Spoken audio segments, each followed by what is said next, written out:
priest that I know said something interesting to me, or shared something interesting with me about something he heard in confession from a kid some years back. He said this kid came to him and, confessed a couple of typical kiddie sins. And then he said, "Father, I've committed adultery." And the priest said, "What?" He said, "How? What do you mean?" And the kid said, "I talk back to adults all the time. I hear a lot of that. And of course, mostly it's talking back to parents because they're the ones doing the heavy lifting." And when kids tell me that, I try to explain to them, of course, that look, your parents are trying to train you to deal with life in the future. And you're gonna have to juggle a lot of different stuff. You're gonna have to learn to do a lot of different things at different times. You can't do whatever you feel like doing all the time. So when you don't do what they ask you to do, of course, they get upset because they don't want you to be a big dummy when you grow up. And, when they say to me that they fight with their parents, all that, I usually ask them, "That's not going very well for you, is it?" They go, and I tell them, "Well, look, you've got to learn that when the people in your life, now it's your parents, maybe your brother, your sister, your friends, whoever, but in the future, it's going to be your wife, your husband, your kids, your boss, your coworkers. When the people around you get angry, when they get very upset, when they get crazy, and they have a right to be crazy. Everybody has a right to be a little crazy. When they get cuckoo, don't try to talk them out of it. Just don't talk. Don't engage. Wait until their craziness subsides. Wait until the craziness goes away. Because when we're very emotionally charged, whether we are full of anger or extreme joy, guess what happens? We don't think straight. Our reasoning gets diminished. So you're not going to convince anyone of anything when they are very emotionally charged. And I say to them, when you get crazy, get away from everybody. Talk to God. Only God can handle our craziness, okay? So, that is something that comes up often. Something else that also comes up is kids and even some adults will confess that they've used foul language, that they need to clean up their mouths. And I say, good, I'm glad you recognize it. And I explained to them, I said, look, words are just words, okay? What's important is what's behind them. You can use very clean language and be very destructive and uncharitable with perfectly clean language. However, I explained to them, I said, here's why you should not use foul language. You know what's bad about it? The words are just words. The problem is that it freaks people out. And people are freaked out already enough by life, by what they've got going on in their life. They can't handle any more freakiness.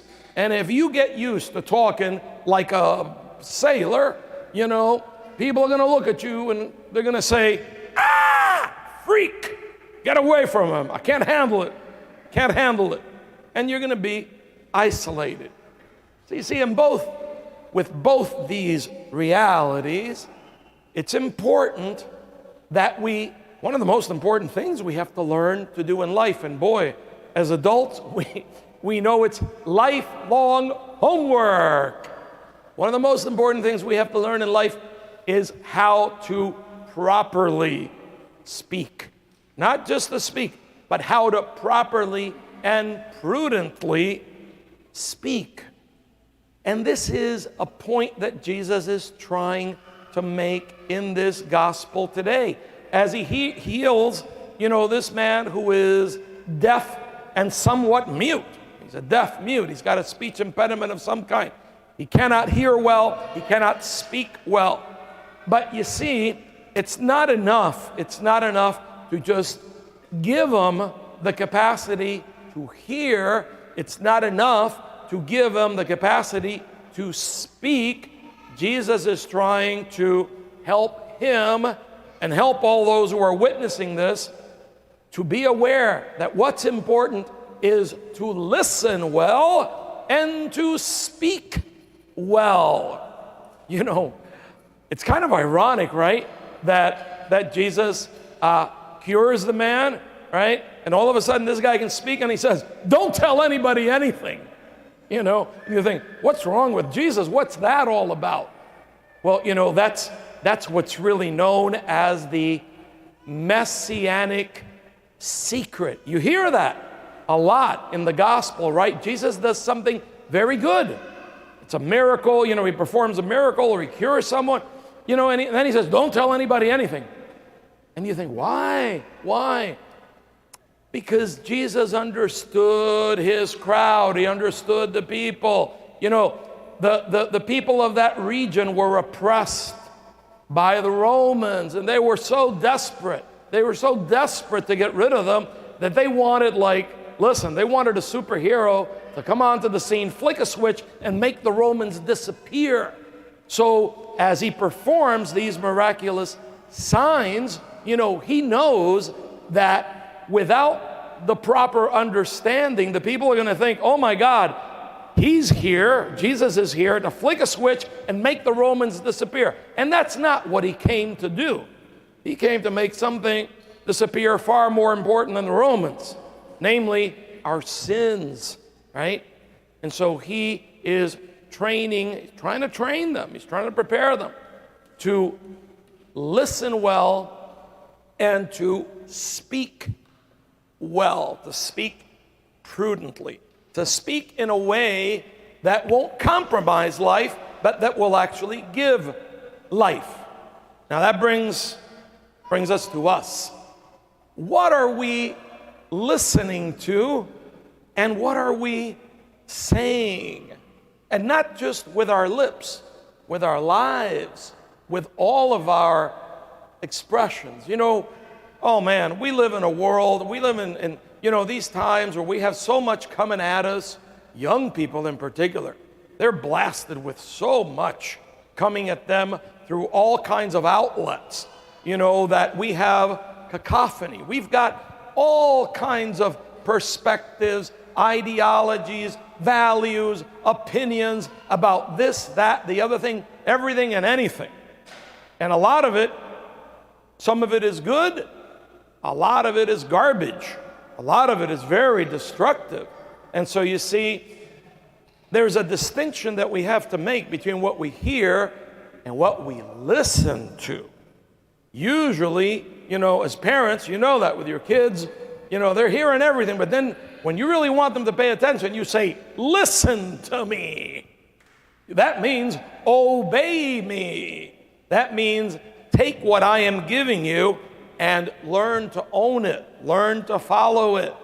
You know, what is it that we are allowing to guide our lives? What is it that we are hearing that we're actually listening to? And how do we know if what we are listening to is actually truly good or less than so? It's very simple. It's very simple. Is it in sync with what Jesus teaches? Is it in sync with what Jesus has handed down and continues to hand down through the church's teachings? If it is, fine, we're on the right track. If it isn't, if it's dissonant with those teachings, then we're probably listening to stuff that is less than life-giving.